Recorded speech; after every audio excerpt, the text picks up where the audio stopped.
je m'appelle Jean-Yves Bouglouan et donc voilà, je suis originaire d'ici puisque toute mon enfance je l'ai passé pour une grande partie dans cette prairie. Soit en pêchant, soit à me baigner, soit à ce que l'on veut. Alors ce qu'il y avait avant, c'est que le niveau de la rivière était globalement à 1 mètre plus haut au moins à cet endroit parce qu'il y avait un barrage à la Motte, un barrage hydroélectrique qui a servi à des tas de choses, y compris à du braconnage par des agents d'EDF pendant assez longtemps. Réellement.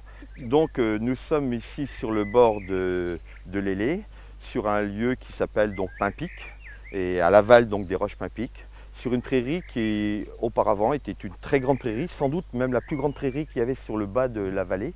Elle est très longue puisqu'elle va jusqu'au barrage de la Motte qui a été démonté il y a maintenant 2 ans.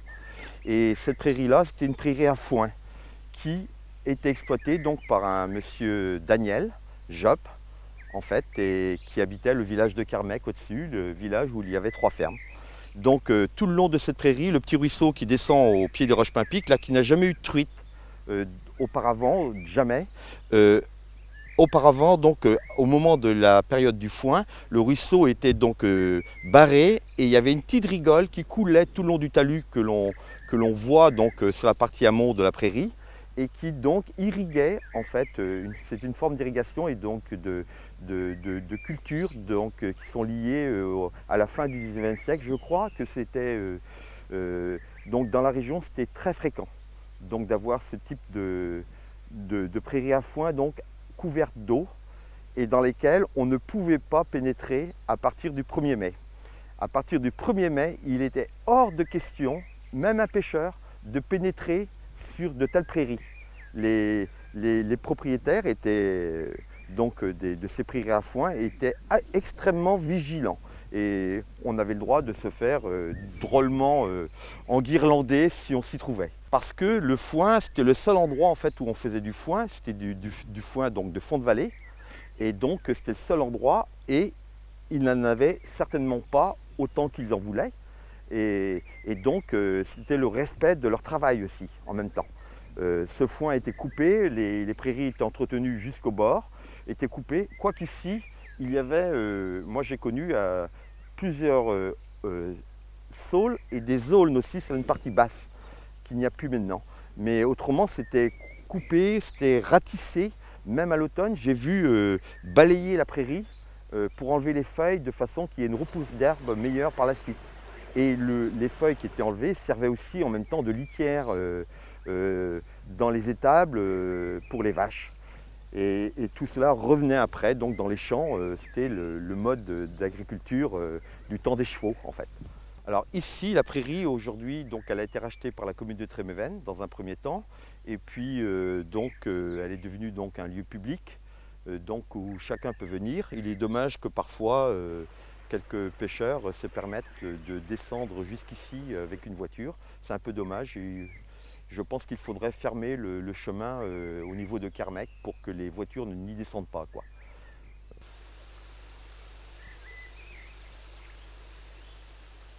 J'ai jamais vu en marche. Tu vois le profil là, tu vois, Ah ouais. tu vois, et ça courait tout le long de ce talus, Ah ouais. tout le long. Et l'eau, naturellement, l'eau, elle coulait là. Ah ouais. Tu vois, parce qu'elle était en haut Ah ouais. et elle coulait jusqu'au bout là-bas. Ouais. Là, on est sur la partie haute des roches Pimpic. Et la partie que l'on voit là actuellement, qui est très courante, elle était seulement courante sur la partie haute de l'image sans doute. Ici sur le pied des roches, le barrage de la Motte était jouait un rôle, l'eau était beaucoup plus lente, mais c'était un endroit où les saumons stationnaient régulièrement. Je me souviens avoir pris des saumons sur cette partie-là, mais aussi des truites. On prenait des truites. Quand elles venaient d'en dessous de la roche, elles étaient noires comme du charbon, parce qu'elles vivaient à l'abri de toute lumière. Donc quand on arrivait à extraire une truite, alors c'était pas en pêchant à la mouche, c'était en pêchant au verron. À l'époque, j'étais aussi un pêcheur de verron, je ne l'oublie pas. Et on prenait des truites carrément noires qui vivaient en permanence au pied de la roche, sous les roches en fait. Leur robe, elle devient très très sombre en fait, par rapport à un poisson qui vit dans une zone de sable très ensoleillée où la robe est beaucoup plus claire en fait. Il y a une espèce de mimétisme qui se crée dans le milieu. Et donc autrement, au printemps, on assistait donc aux remontées donc c'était vers le fin mars, début avril, aux remontées de Civelle. Il y avait de chaque côté, donc sur chaque berge, il y avait un cordon de Civelle qui faisait à peu près une vingtaine de centimètres de large. Elles étaient touche-touche et ça durait 8-10 jours. Donc on quittait la rivière le soir, on revenait le lendemain puisque c'était la seule activité que l'on avait pendant nos vacances ou bien nos jours de congé. On quittait la rivière le soir, il y avait le cordon de Civelle et le lendemain matin il y avait encore le cordon de Civelle, mais c'était des millions de Civelles qui remontaient. Et en même temps que les Civelles remontaient, on avait des descentes, ce qu'on appelait les glisiques, donc qui sont ce qu'aujourd'hui les gens appellent les tacons, le glisique étant le mot breton. Donc il y avait des bandes de glisiques donc, qui descendaient quand ils étaient réellement à la descente. C'était même pas la peine de pêcher, il y en avait tellement qu'ils étaient très très goulus. Donc on ne pouvait pêcher à rien, quoi, le temps que ça dure, quoi. Le tacon, alors le tacon c'est le petit saumon donc, quand il est en rivière et donc jusqu'au moment où il va descendre à la mer. Alors le terme anglais pour le tacon, donc au moment où il revêt une robe brillante donc, qui est propice donc, à son adaptation au milieu marin, ça s'appelle smolt. Mais nous on n'appelait ça que des glisiques. Moi j'ai découvert le mot tacon, j'avais une vingtaine d'années quoi, au moins. Avant on appelait ça des glisiques quoi.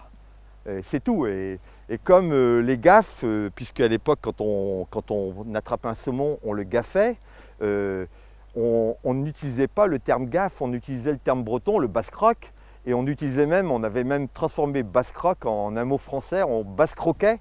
Donc on avait fait, à partir du mot breton, on avait fait un verbe français, quoi. Et on n'hésitait pas à dire, vas-y, basse-croque-le, quoi. Alors que le basse-croque, c'est ce bâton avec un crochet, quoi, un croc dessus, quoi. Donc il y a tout un tas de choses comme ça qui sont liées donc à la rivière, quoi. Et sur la rivière, les gens, donc, elle était très vivante, il y avait énormément de pêcheurs. Sur la commune de Tréméven, donc, puisque j'habitais la commune de Tréméven, sur à peu près à l'époque, il y avait 1700-1800 habitants à Tréméven, il y avait à peu près 120 pêcheurs. Et aujourd'hui, je ne sais pas, mais aujourd'hui, c'est dérisoire, quoi, le nombre de pêcheurs, quoi. Mais il y avait à peu près 120 pêcheurs, tout le monde pêchait. Parce que d'une part, il y avait l'Élé de ce côté-ci, et de l'autre côté de la commune, il y avait l'Isole. Là où j'habitais, en 3 minutes, j'étais au bord de l'Élé, et puis en 5 minutes, j'étais au bord de l'Isole, quoi. Et donc, tout le monde pêchait, et puis il y avait du poisson, quoi. Il y avait ça aussi, il faut le dire, la rivière était d'une autre richesse qu'aujourd'hui, quoi. La population de poissons, alors sur le bas de la rivière, si on parle de truites, il y a pratiquement plus de truites sur le bas de la rivière. La densité est extrêmement faible. Je pense que l'eau donc pendant l'été est sans doute moins propice, plus chaude qu'elle ne l'était avant. Le débit aussi de la rivière, il manque à peu près en permanence dans l'Élé, hormis les périodes de crue, il manque une lame d'eau d'environ 15 cm en permanence. Et ça, j'en ai le souvenir parce que le lit de la rivière, il n'a pas bougé. Donc depuis que je suis jeune, vu la configuration des lieux, c'est de la roche de chaque côté, le lit est resté le même en fait, quoi. C'est un lit de cailloux et donc le lit est resté le même. Alors il y a aussi beaucoup moins d'insectes aquatiques, ça il faut le dire, réellement. Il y a les insectes aquatiques ont diminué d'une façon extraordinaire, liée sans doute à des pollutions d'eau. Et puis pendant l'été, je peux dire que l'eau de la rivière, je fais malheureusement des photos, je vois des choses que je ne voyais pas. J'ai appris tout dans cette rivière, y compris à nager. Tout le monde se baignait dans cette rivière. J'ai même passé, à l'époque, au Goret, j'ai passé un brevet de 50 mètres à l'amont du barrage des Gorets qui avait été organisé par la ville de Quimperlé. Donc j'étais allé, j'ai eu un brevet de 50 mètres je sais pas, à 8, 9 ou 10 ans. Mais donc aujourd'hui, j'hésiterais à me baigner pendant l'été, quoi. Il y a une pollution sans doute liée aux pesticides, réellement, sur la rivière. Il y a une charge organique aussi, nettement plus importante. Il y avait dans le temps sur l'ouverture de la pêche en début mars, il y avait un petit insecte que les Anglais appellent le granon. Nous, on appelait ça des tape-culs parce que c'est un petit trichoptère. Donc nous, on appelait ça des tape-culs parce que pour pondre, la femelle tape, en fait, dépose ses œufs en tapant l'eau. Mais il y avait des émergences de ce petit trichoptère, dont le nom latin c'est Brachycentrus omnibulus. Il y en avait des millions, mais des millions. Dès qu'il y avait un rayon de soleil, la vallée était couverte de ces insectes-là. Il y avait des millions. Aujourd'hui, il n'y en a pratiquement plus un. Et c'est la même chose pour tout un tas d'autres insectes. Mais celui-là en particulier. J'ai vu une fois un ami, c'était un saumon, c'était un bécard, puisqu'il a été pris à la mouche par un ami qui s'était mis à gober ces insectes-là.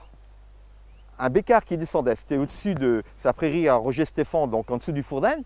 Et il y avait là donc un autre pêcheur qui est mort depuis et qui n'en revenait pas qu'on puisse prendre un saumon, et il avait pris avec une canne à truite et un tout petit insecte, parce que ce saumon-là gobait comme une truite en fait, mais c'était un bécard qu'on a remis à l'eau après une bagarre délicate et puis ce qu'il fallait. Mais aujourd'hui, je ne vois pas comment on pourrait de nouveau avoir ce genre de comportement d'un poisson, puisque cet insecte-là a disparu, quoi.